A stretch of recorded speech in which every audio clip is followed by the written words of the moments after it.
قف غيري ما أهن ما قف والله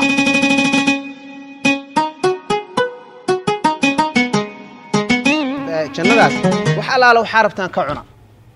أو دفتينا يكشرتو دب أودنا ما أركيسان وحاس لودر دارمي أو ليري آدم جيت كاس هاو دوانين أو هاعون جيت كاس جيت كي أيا شيطان وقرحيي جيت كي أيو عني قف كي أهري ماشى سكبلوضي ما أنا جا قرانة إن قف كاس نتيجة كذا لتي أنا جو درية دي ساعة أيا قرانين بسم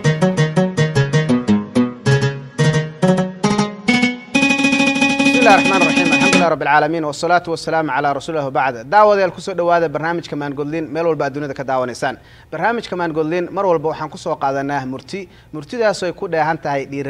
لرجالين تاس أو قل لسه مان كيجا نقولنا دقاش ساسون قاري لهين داف الدون يمد آخر لبضة بقى ما أنت موضوع عن كهذين عوان كسوة حويان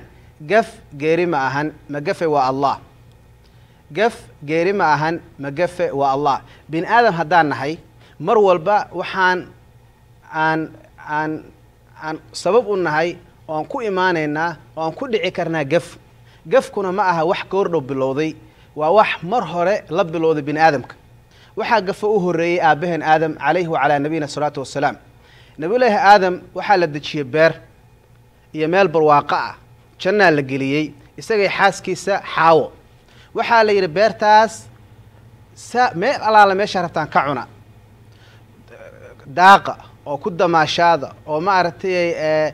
كوبا شارع إذن كوب ماشاة جنداس وحلا لو حاربتان كعنا أو دفتينا يكشرتو دب أودنا ما أركيسان وحاس لودر دارمي أو ليري آدم جيت كاس هاو دوانين أو هاعون جيت كاس جيت كي أيا شيطان وقرحيي جيت كي أيو عني قف كي أهري ماشى سكبلوضي ما أنا جا قرانة إن قف كاس نتيجة كذا لتي أنا جو درية دي ساعة أيا قرانينا وحويان مركي وقفك بعدي دول كالوسو هو بي دول كان أيا لك يعني دول كي مركي وحيا لما أنت نولل يجيري عذر يعافمات عيرنمو دبات أو دن رفاض أو دن دول بيالا وحوي مركي الله في ريو شندنا دافول بقى دون كتالو حما أهن وحويان مركي دبتاس أيام كده حجرنا قفكاس أيام كده حجرنا قف كستا أو إلهي آدم وكأبورينا كي قفوي الرولية مارتي عروربة علماء عامبة قف أن قفينين ملها ما قفي والله سبحانه وتعالى رسول كان نوشيك صلى الله عليه وسلم وحيري كل ابن آدم خطاء وخير الخطائين التوابون بن آدم ودن ومتكي قفة كوضو أو خير بدر أو في عوحوي متكي انتو قفكي سقرته كسو نقضة 10 كقاتا ومارتي قفكي سيسحة كاسا متك أوقف في عناية تاي سيدو كلا إنه بن آدم وقفبا إلهي بقى قري ومقع إله اللي التواب عمل الغفار أو غفور رحيم معنا وحكوية شاء إن بن آدم كيقفان أو يجران أو مروا الباء يجران ربي معبود أو نقضان أما خلت هذا ميد سجن نفتي سكجلي أما ضد كلو كجلي أما ربي وكجلي وحو نقضبا قفك هدوك هادعه شرفتي سقيميس وحويان إن تقفك هذه كسر نقطة عيبنا معها حمانا معها دبنا معها إنه قفك خلدمه وأحسن شيء ولقي سوتشي رجري مركا حديث كلا وحوها والله ولي أو رسولك ولي صلى الله عليه وسلم إن الله كتب على ابن آدم خطأه من الزنا إلهي وقري بن آدم كوحو كقري أو قري إنه قيبتي الزنا ذا أوقاته أدرك ذلك لا محالة وأنا متكي هليلة أو كل عارنتاس وأنا من ربع أنك بتبادل بن آدم أو محيطة وحي رسولك صلى الله عليه وسلم ما عرفتي إيش وازني ستا الزنا ذي ذون وحويان النظر إني وح عرقته مثلا عرب كوي رسولك صلى الله عليه وسلم وازني ستا والزنا اللساني المنطق والزنا عرب كان وحويان إنه هالله وما عرفتي وخلد وكوه الله وحسن معري عن صوابته أهين سيدو كلا رسولك صلى الله عليه وسلم وحيري وحوي نفته والنفس تتمنى وتشتهي نفتي مرول با وحبي ما عرفتي على سنة وما عرفتي إرهادينيسا أو إرهبتها تمتيشن كذا بدل نفته مركا والفرج يصدق ذلك أو يكذبه وحان أرتها دن هذا سيل كاس حراية وقف كاس إنه وينادو وقف وين ودب ونقضه iyo in kaleba waxa hadhow maaragtay xiraya oo kaga run sheegaya waxa weeyaan xubinta taranka farjiga ayaa maaragtay ka run sheegaya arrintaas oo maaragtay siilkii xiraya ama maaragtay ama beeninaya oo yukadibuhu kama qaala sallallahu alayhi wasallam marka gafka waxa lagu qeexo ugu fiican waxa weeyaan in uu qofka uu samaynin fikrad fiican ama ficil fiican oo ahayd inuu sameeyo oo uu garab maro markaas uusan samaynin oo uu garab maro taas weeye gafka mistake waa la yiraahdaa oo maaragtay afka qalaad mistake ama khata oo carabiga ah mistake waa aragtay wuxuu ka ereyga marka mistake laga hadlayo ereyga Englishka ah wuxuu ka koobmaa laba erey miss oo MIS ah iyo take waa laba weerood oo hal laga dhigay macnaheedana ereyga miss mar walba waa prefixkaas weerada ereyada maaragtay hor dhacdaa marka misjudgment oo kale maxaan ku yiraahdaa mistrust oo kale misstep oo kale mistakean oo kale miss waa wrong waa khalad waa gaf ka dhaca weeyaan الخطأ عربي waxay dhahan ama culimadu ay maartay ku sharxaan ضد الصواب waxa way wixii sawaabtu ahayd oo wanaagsana cagsigeeda ama maartay lidkeeda qofka inuu sameeyo weeyaan marka sidoo kale mafhuum mukhalifa laga fahmaa khaladka oo ah qofka waxaan dhahan horta gafka aan dhahnay waa gafku waxa weeyaan inuu qofka fikrad fiican ama ficil fiican oo uu garamar u sameyn sidoo kale waxa la yiraahdaa ficil xun iyo fikrad xun oo qofka uu sameeyo waa khalad awal waxay wax fiican inaad sameyseen oo aad garamartay hadaa sidoo kale wax xun ama fikrad xun aad ku dhaqaaqdo oo aad sameyso iyadana waa gaf waa khalad weeyaan marka inta marka ogsoonaato oo khaladka ogsoonaato waxa hadana muhiim ah ina ogsoonaato khaladka yaa gala khaladka waxa gali kara oo loo gala qof shakhsi waxa gali kara oo loo gala qoys ama maaragtay qabiil ama maaragtay qaran ama qaaradanba shantaasba waa gali karaan waxa gali karaan qof qoys qabiil qaran ama qaarad midka gafka oo qofka uu galo waa qofka inuu maaragtay saa sheegnay fikrad laga fiicay ama ficil xun uu sameeyo noocyada ay ku imaan kartaan dib aan ka sheegaynaa qoys laba qof oo isqabta ba مثلا waxay ku go'aansan kartaa inay kala tagaan markay kala tageen ka bacdi bay hadana waxay ogaan karaan kala tagi ee isku waafaqeen inuu ma aragtay uu ahaa uu gaf uu ahaa khalad ahaa oo hadana iska soo noqdaan oo maaragtay dib loo dhiso ilaa marka qaar kood la arkaba laba qof oo maaragtay saddexdooda ay dhamaatay oo hadana la cudur daaraha loo raadiyo gafku wuxuu ka dhici karaa qabiilana isku imaan kara oo maaragtay intay isku imaadaan ay wax ay ku heshiyaan ba hadda waxa imaan kara outcome kii ama wixii ay ku heshiyeen ay filanayeen inuu heshiiskan keeno wax ka duwan inay soo baxaan marka sidoo kale waxa imaan kara maartay qaranka imaan kara xagga qabiilka waxa raadaan ku noqdo qabiilku khalad waa gali kara wana khaldama anagana haddaan Soomaali ahaanahay runtii waxa moodaa in caadfadeenuba aad ugu badan xagga qabiilada iyo qabiiladu ay ku badan tahay oo qofku qabiilkiisa ama ha saxsanaad ama ha khaldanaad uu leeyahay maartay waan ku raacsanay gafkooda iyo khaladkooda sidii ninkii carabka ahaa oo maartay ku gabiyo oo yiri wahal ana illa min ghuzayyata in ghawat ghawaytu wa in tarshud ghuzayyatu arshudi wuxuu yiri wahal ana illa min ghuzayyata in ghawat ghawaytu anigu ma waxaan ka tirsanahay ma waxaan anigu waxaan ahay qabiilkayga ghuzayya baan ahay hadday qalloocsanaato ay gafto ay khaldanaatana waan la khaldanahay hadday hanuunto oo fiicnaatana waan la fiicanahay waxaan iyadahayn ma sidoo kale waxa imaata qaran dhan intuu imaado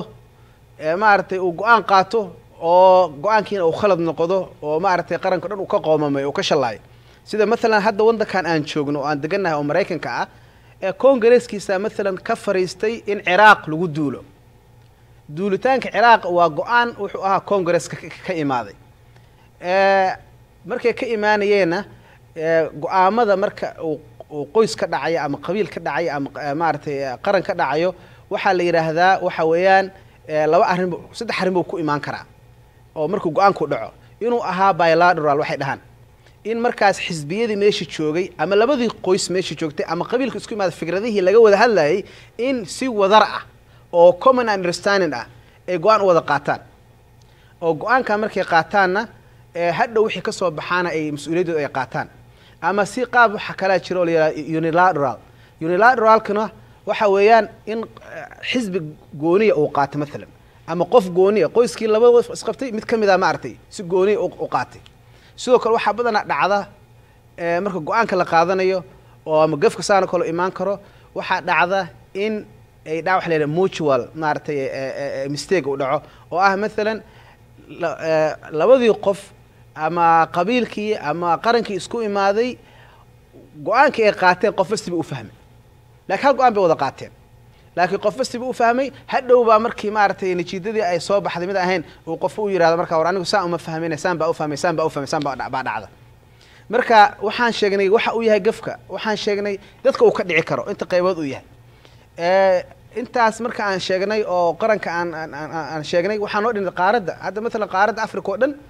dunida inteeda kale waxay ka aaminsan tahay Afrika inay tahay meel cayr ah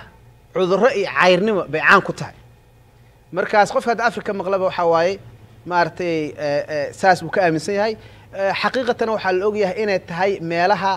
xagga maartay naturalka maartay arrimaha waxyaalaha dabiiciga ah meel hodan ku ah oo dadka ku nool iyo waxyaalaha Ilaahay u siiyay ama badeeda ahaato ama beereeda ahaato ama hawadeeda ahaato ama maartay waxyaalaha kale oo dahabka iyo maartay maxaan ku iraahdaa shidaalka waxyaalaha ku jira ha ahaadaane dhul qani ah inuu yahay laakiin khalad mistake ay dadkeeda galeen oo ay fahmi waayeen oo dhaqaaqo waayeen bay saa u noqotay qaaradda marka waa khaldan tahay dhibaato waxa ay haysato iyo waxa image-ka laga haysto waa kala duwan yahay gafkana waa saan sheegnay waa maartay garan markaas way la garan maray wixii wanaagsanaa oo aad maartay aad haleeli weydo oo aad sameeysan weydo markaan sheegnay intaasoo shay waxaan rabaa inaan marka wax yar kugu soo koobo inta nooc oo u qaybsamo gafku inteeba nooc u qaybsamaa gafka saan sheegnay ceebna ma aha xumaanna ma aha qof kastoo bini aadama gafi kara marka intaasoo nooc uu ku imaado inaad ogsoonaatid hadhowna waxaan keeni doonaa treatmentiga ama solutionka lagu xalin karo si aad maaragtay uga faa'iidaysato oo aad qof maaragtay aadan victim ku noqon laakiin victorious aad ku noqoto aad ku guulaysato khaladkaada hadhow mid ka weyn oo ka qurux badan aad maaragtay ku soo baxdo aad maaragtay aad ka faa'iidaysato marka qaybta koobaad waan arrimo la ogol yahay waayo arrimahan la ogol inta hadda aan sheegay 6 qaybood laakiin qaybta ugu muhiimsan ugu koobaad waxa weeyaan khalad ku imaado qofku markuu bilow yahay bini aadamkaba sidiisaba wax walba marka uu baranayo uu ku cusub yahay ama ha ahaato mesela luqadda ingiriiska hadda aan baranayn ha ahaato ama ma ahaane ha ahaato ma aragtay gaariga sidoo loo wada baranaysa ama baaskiil sidoo loo wada baranaysa wax walba markuu bilow qofka uu ku yahay khaladaad badan uu sameeyaa uu ku khaldamayo uu gafayo hadda gaariga marka baranayso kala traffic badan waxa la traffic sidii la raad u raacin ama gaariga sidii la raad u wadin marka gafkaas oo kale waa gaf expected ah oo qofka aan lagu dhaliiceen lagu caayin lagu dhiirageliyo oo loo qoslo oo leeyahay sii wad gafka kale oo imaada oo isaga dhaliilaysan oo maartay aan bini aadamku soo jeclaan waxa weeyaan midka ku yimaada carelesska ama lazinimada la yiraahdo qofka inuu careless macni lack of care qofka wixii uu yaqaan wax qof had wax baranaya ma ah laakiin wax himada uu siinaya ma lahba wax allaale wixii wanaagsanaa uu sameyn lahaa way dhaafayaan isagoon keergareyneen ama ma ahna caajisnimo isagoo wixii macnihii caajiska iyo waxa la yiraahdaa xadiis baa hadda koran ku imaaday allahumma inna a'uudu bika min al-kasli wal-ajz ilo waxaan ka maangalay daalka iyo caajiska waan ka maangalay marka waxa loo kala qaybiyaa carelesska iyo lazinimada ama kasliga caajiska waxa weeyaan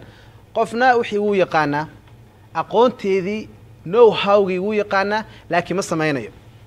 qofna wixii uusan aqoon uu caajisay waa ban jiray ma aqoonteediisu lahayn ama ma ahana effortigi iyo kartidii uu maartay buusan bixineen marka labadaba waa mid caayan marka mistake uu ku imaada qofka inuu ay ku dhaafto inuu mesela inuu iskuulkiisa aado ama shaqada aado waa arrin uu og yahay inuu maartay reerkiisa wax u qabto waa arrin og yahay laakiin care buu siinba markaas arrimo badan dayacmeen ama ma ahane juhdiba kuma bixinba laziness wax qofku inuu effort usan ku bixin wax isagoo wixii baran kara ama sameyn kara ama raadin kara wuu raadinba waa mistake dhac markaas waxa ku dhaaftay wax wanaagsanaa oo uu sameyn lahaa markaas maartay dhibaato markaas ay ka dhalato mid kale oo imaado waxa weeye khaladka kale oo saddexaad imaado waxa waaye mid honest mistake ku dhac sida la mid si daacadnimo ah qofka isagoon wala kac xumaana ka ramin hadda مثلا waxaa dhacda qof baad macallin baa u tagaysaa ama qof waayeel u tagaysaa waxaa tala weydiinaysaa taladii markaa weydiiso inuu talo ku siiyo la arkaa taladii uu ku siiyo waxaa laga yaabaa outcome-ka ama natiijadii sidii uu rabay si ahayn noqoto laakiin wax agenda oo u qarsoona oo kale ma jirin waa honest mistake khalad iska dhaca waay uu dhaca marka adiga waxa kugu dhici kara arrin harti inaad samayso wixii aad rabtay waxaan ahayn baa kugu imaan kara kaasoo kalena waa wax dhaca isagana dhib ma laha hadduu wax honest mistake uu yahay qofkana loomana qabto lagumana qabsado midka shanaad oo imaado waxa waaye mistake ama khalad ku yimaada jahlinimo waa mid isagana caayan qofka wax buu sameeyey waxaan uu sameynayana aqoonteeda maba lahaynba khibrad uma lahayn dhib baa ku dhacday waana midka ugu xun waa qofku inuu wuxuu iska sameeynaa uusan aqoonin uu faraha la galo oo maaragtay ama uu ka hadlo wuxuusan aqoonin jahlinimadiisa marka waxay keenaysaa waxa uu rabay inuu sameeyo intuu isdhahay hagaaji wax ka badan oo mafsada uu keeno isagana waa maaragtay khalad imaada oo maaragtay caayan kaa midka ku xiga oo shanaad waxa waaye mid ay dhahaan maaragtay qofka uninformed mistake inuu sameeyo xog uusan haynin oo buu wax ku dhaqaaqay isagoon xog haynin buu xal iyo arrimo kale iska galay arrintaa markuu qofka sameeyo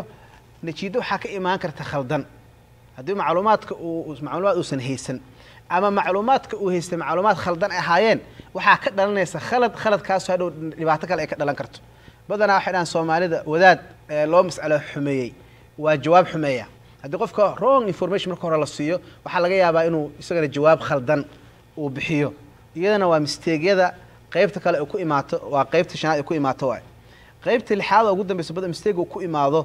oo nooca kale uu ku imaado waxa weeyaan wax systematic mistake ay dhahaan systematic mistake waxa weeyaan nidaam baad aad ku imaanaysaa nidaam dejisan badanaan wuxuu ka dhacaa xagga maaragtay ama ganacsiga ha ahaado ama xagga dawladda ha ahaado ama maaragtay xagga guriga qorsheyn nidaam u degan ha ahaado nidaamkiibaa ku hagaya nidaamka hadduu asal marka hore uu khaldanaa outcome-ka imaanaya mar walba uu khaldanaanaya wuuna kaa xoog badnaan karaa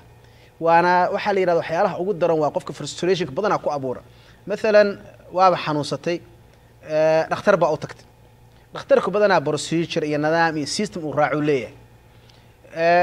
wuu ku dhageystay daawo kuu qoray daawada markuu kuu qoray uu ku siiyey waaba kasii dartayba barar kale iyo dhibaato kale waxyaala kala soo baxday adiga waxa aad hadda victim u noqoto waa systemkii dhakhtarkii prescription uu raacay nidaam buu raacay waxbuu ku siiyey laakiin jirkaada meeshii response uu sameyn lahaa reaction uu sameynaya radul ficil uu sameeyey intuu maaragtay jawaabi lahaa uu qaadan lahaa radul ficil uu sameeyey marka way ku dhacdaa ama nidaam xagga dawladda ka imaan kara nidaamka marka isaga laftigiisa marka qofku wuxuu u baahan yahay inuu nidaamka uu fahmo wixii nidaamka laga bedeli karana hadduu isaga awooddeeda leeyahayna uu ka bedelo hadduuna ka bedeli karinna uuna isku dhibine system kaloo system ka fiican u wareego uu aado waxa weeyaan inta hadda aan soo sheegnay waa khaladaadka imaada marka hadduu khalad dhaco waxaana dhahnay arrintaa lama dhaafi karo waa tii dhacda khalad waa kii dhaca waa imaanaya shaki kuma jiro khaladka marka dadna victim bay ku noqdaan ama environmentiga iyo dadka ku jirta ha ka dhigaan victim oo khaladkii intii lagu dhaliiceeyo lagula dagaalamo lagu duro maaragtay qofkii uu curyaamo oo maaragtay wax alaal wuxuu qabsan lahaa uu qaban waayo oo cajis iyo kaslaan ay ku imaato ama ma ahane inuu yiraahdo saxda sheegnay war gafku iyo khaladku ilaa aabahi aadan buu soo jiray inta bin aadam noolahan waan gafeynaa wixii gafkii intuu arko uu yiraahdo war haddaan dhiman aniga waa dhaqaaqaya wixiina waan saxaya uu sameeyo marka si aad gafkaada uga faa'iideysato adoonan maaragtay iscalool xumaynin isniyad jabinin maaragtay jeel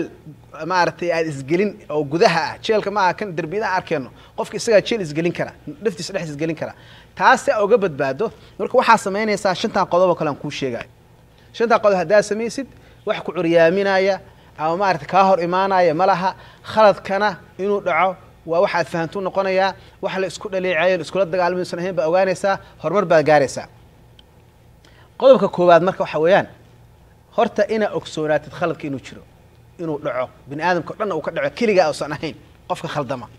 qofka aan khaldamin waa Allah qodobka labaad waxa weeyaan inaad ictiraafto oo armid gareysto inuu mistake jiro noocu ahaaba mid aad wax fikrad fiican iyo ficil fiican sameyso aadan samayn ha ahaato ama fikrad xun iyo ficil xun aad ku dhex jirtaba ha ahaate inaad horta ictiraafto inuu mistake yahay meeshaana ku istaajid garaysa wixii aad ku stop garaysaa aad joojisaa weeyaan qodobka saddexaad waxa weeyaan inaa evaluation samaysid mistake intuu la ekaa mistake weyn miya mid yar miya mid dhexaad miya feelingka aad dareemaysid see waaye mid aad dareemaysid shame iyo maaragtay aad dareemaysid miya iyo xilyaahyax iyo maaragtay ceeb iyo waxaad dareemaysid miya asees gara adeeg wixii dhan intaa markaas aad samaysid oo aad maaragtay aad ogaatid oo aad maaragtay ictiraaftid oo aad arrintii aad qiimaysid kabacdi haddana waxaad samaynaysaa inaad saxdo oo correction aad la imaato oo aad correct garayso mistake aad samaysay intaa markaad samayso aad saxdo